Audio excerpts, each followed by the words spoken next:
Alright, what's going on, guys? Trev back again, here to bring you another video. This one's going to be doing a video giving my thoughts on a recent interview from Robert Kirkman, who now confirms that Fear the Walking Dead will be premiering in August.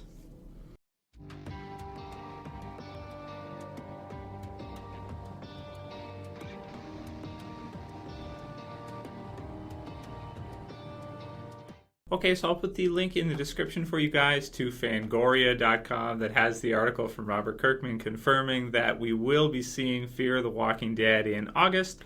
And also, if you guys haven't checked out the WalkingDead.com, why don't you go ahead and click the link in the description below. Check it out, the official site of The Walking Dead. They got all kinds of great stuff on the site, news, information, shop, and also some pretty sweet videos. Okay, so yeah, wanted to give my thoughts on this one.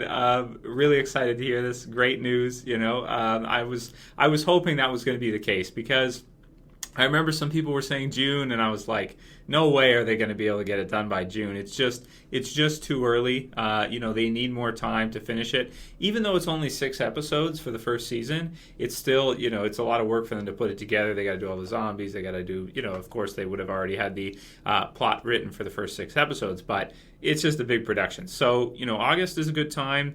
Of course, the original Walking Dead will be returning with season 6 in October. So that gives us August with 6 episodes. We don't have an official weekend or day. I'm interested to find out what day of the week Fear the Walking Dead is going to be shown on AMC. I'm assuming it's probably going to be a Sunday, but we'll have to wait and see until they actually officially announce it. And we don't know which weekend it's going to start either. But really good news, because we kind of have, some people have been asking me for 10. I think there's kind of an article, it's also on thewalkingdead.com, for 10 things to do to survive Walker withdrawal. So and it goes into some different things, but definitely for me, being such a huge fan of The Walking Dead, April's not too bad because it's like, The Walking Dead just ended, but May, I don't have, Game of Thrones is on, so that's awesome. But aside from HBO and Game of Thrones, in terms of zombies, there's not much. You've got, May and then June. July is pretty cool because we get to see the trailer for season 6, so that's not bad. I look forward to that every year because sometimes the trailers are really epic, like season 4, season 5 trailers. Even season 3, the first time we saw the governor, after reading the comic book series, were huge trailers. So I was really excited to see those. But then August, September, there's not too much on for me. It's like Under the Dome, stuff like that. The Strain has been good, but not many people watch that. So yeah, really cool to hear that they're going to do it in August. Really excited for it. So a few people have asked me to do some Q&As for Fear the Walking Dead. I don't have enough questions to do an all-out video on Fear the Walking Dead in terms of some questions. So if you guys send me more on what any questions about Fear the Walking Dead, I can do some more videos on it. But that said, we'll get into a few of your guys' Q&A questions, and then wrap it up for today's video. This constitutes Q&A number 20. I got Walker withdrawals myself. Okay, so the first question is from Tom R., and he says, Trev, why do you do these pointless Walking Dead videos in the off-season? Gosh, freaking idiot. Well, because I want to. Because I feel like it. Gosh. I mean, I just, okay, listen, all right? Some of the best videos I've made are during the off-season, okay? Now, yes, sometimes we focus more on the comic book series in the off-season. We focus more on other shows like Game of Thrones, and we talk about other stuff like that. But I do still like to make Walking Dead videos pretty much all year round, and I try to. And a lot of people like them. Like I did a video the other day. It got Walking Dead video 500 and some odd thumbs up and like 12 thumbs down. So, Tom, I don't know what to tell you, man. I'm doing the best I can do for you, man. That's about the best I can do. What else do you expect me to do? I've said it many times. Either I make something or I make nothing. And I know most of my other viewers that are more positive in their questioning, do like at least some of the videos. So at least if they like some of them, it's worth my time. For example, here we have a next question. This one's from CoopDog12, and he says, "Hey Trev, love your work. Can't wait to get home from school every night to watch your videos. I have 2 quick Q&A questions. One, how do you want Carl to lose his?" Well, okay, this is kind of comic book spoilery. So let's get into that one.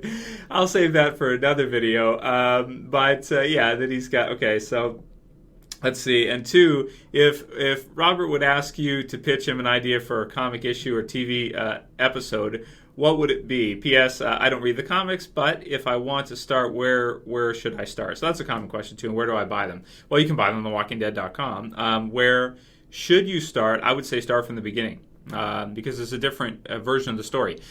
Actually, all the way through, even the first trade. I was about to say the first trade is mostly the same, but it's actually not. If you're used to the Walking Dead TV series, you won't feel the same thing from the comic book series. So I would say check out the comic book series. It's a totally different version. You've got different characters surviving. Andrea's still awesome character in the comic book series. So definitely read it all the way through, man. You will like it. When you're done, you won't regret it. So definitely check that out if you can swing it. If you can't, okay, well, even if you want to read wikis online and stuff, you might like it, especially during the off season. Why not?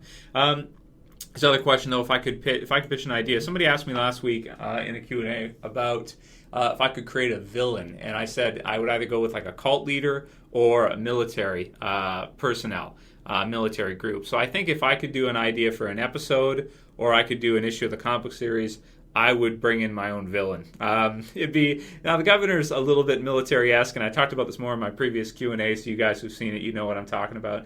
But I just think that, to get to see a villain like either of those would be really, really cool. Probably male. Nothing against female villains, but we just had Dawn in the TV series, and, for cult leaders, and in terms of fear and just being really scary, I would want a really ugly, scary dude for my villain. So that's what I would probably do for an idea for the TV series. Comic book series, he's got the arcs already in motion, so it's hard to just stick something in there. You'd have to, but I would use like the villains I've talked about. Probably would be pretty cool. But do you see, Tom from Coop Dog here? He talks about how he gets home from school every night and looks forward to watching the videos. So do you see how maybe if I don't make anything, during the off season, how maybe he would be disappointed as well as other people. Then don't be so selfish. Look at what other people want too. I take time to do it for you guys, so I'm not being selfish myself. I'm doing these videos because I love the series and enjoy it. I could do other work if I want to. I could go do lots of things. I do this because I love it. So whatever, man. Anyway, I always try to. Sometimes I get into troll comments, and I should try to stay away from them more often. But hey, what are you going to do? There it is. So we'll do like one more. This one's from Lee Donovan, and he says, "Hey Trev, loving all the Q&A. See, he likes them too." Just wanted to know your thoughts on what you think Morgan has been told or went through to have this newfound sense of mercy to the living. And will it be a big part of the story in the long run? Yeah, I think so, man. I do think so. They kind of need it because they always have a character in the series, at least from what I've seen, that always has this kind of care for others and has that humility, humanitarian side of things. Kind of, well, not really inside joke, but the humanitarian side of things. So I'm in a weird mood today. So so we kind of need that. So Morgan, it seems like it's going to be that now. We had Tyrese, we had Herschel, prior, and we had Dale, right? So we've always had like a character like that, and even if they get killed off later on, they seem to kind of bring in a new one. So I think that's the reason why they did that with Morgan, is just kind of to bring that side. Glenn has a bit of that humanitarian side as well, and of course Tyrese obviously did. So with Morgan, I think that's kind of where they're going with him, is that they want to bring in a character like that. Plus, The Walking Dead is all about change. The characters and development is all about change and changing the characters. So Morgan was at one extreme, and previously, now he's in the other extreme. Plus, this way the wolves get to survive. He doesn't just kill them right away, because season 3 Morgan would have just smoked them. They'd be dead already, and that'd be pretty much dead already. It'd be over for them, right? Or at least those two, because there's more wolves that we're going to get to, and we'll see. But we do know Lenny James is on set for season 6.